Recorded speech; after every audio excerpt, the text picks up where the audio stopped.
Пакет морских санкций против России действует. Эксперты представили результаты исследования 10 портов Крыма, среди которых 9 торговые. Ранее они работали на экспорт украинских товаров за границу, сейчас же на импорт продовольственных товаров из России. Впрочем, несмотря на санкции, к крымским портам все же прибывали торговые суда из 32 стран. Но количество их значительно уменьшилось. Команды некоторых кораблей устраивали забастовки, чтобы не работать в Крыму. Для повышения эффективности санкций эксперты предлагают полную блокаду морских связей Крыма.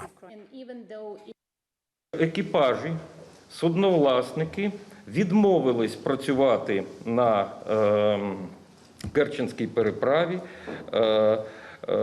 Вони побоювались того, що капітан буде позбавлений ліцензії, що судновласник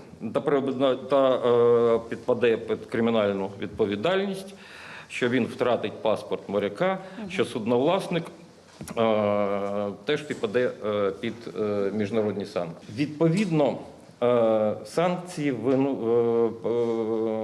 зробили таку ситуацію, що Росія вимушена компенсувати скорочення іностранних суден нарощуванням кількості російських суден для перевезень в окупований півострів. Ми вважаємо, що уряду України треба вже зараз створювати систему двосторонніх або багатосторонніх договорів щодо підтримки кримських санкцій в сфері мореплавства.